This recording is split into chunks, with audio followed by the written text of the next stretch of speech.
Hello and welcome to Lorbeck Luxury Cars. I'm Harry and on this edition of the Friday Drive, I have for you this, our 2014 Jaguar XFR-S. So in a nutshell, what that means is this is an even harder, faster version of an already hard and fast Jaguar.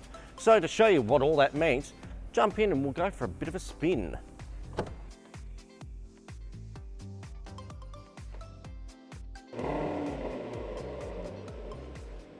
For a very long time, Jaguar had the whiff of old man about it.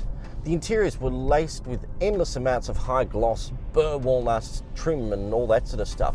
And to be fair, the styling really hadn't moved on from the 1970s all the way up to the early 2000s. And because of this simple fact, people find Jaguars that are styled like this to be a bit contrived. There's a lot of people who go, that's not a proper Jaguar.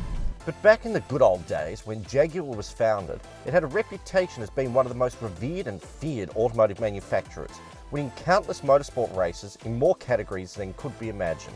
So good at it they were, Jaguar got complacent and from about the 70s let the Germans walk all over them.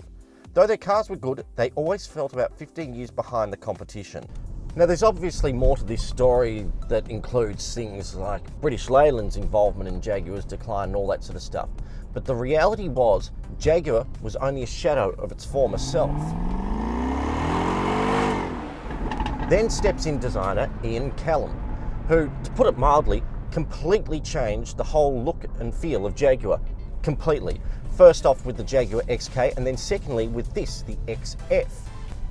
Goal was the retro styling and endless amounts of timber.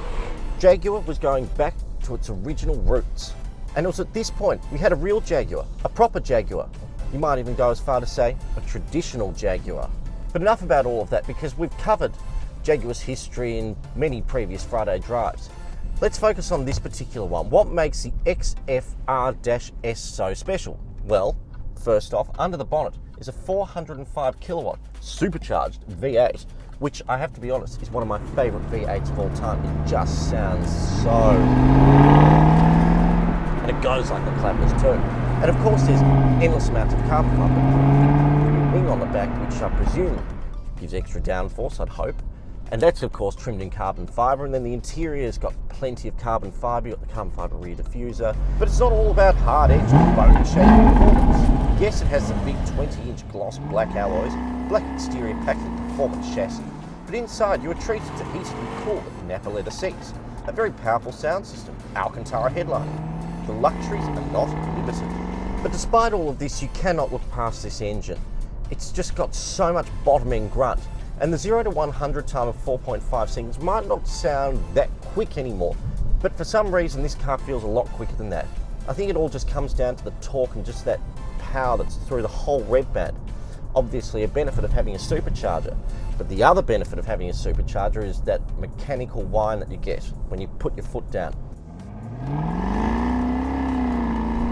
It would have to be one of my favourite sounds in the automotive world. It's just the best, just... Ooh, no police.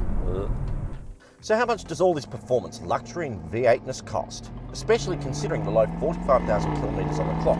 $150,000? $125,000? No, this is a sub $100,000 car.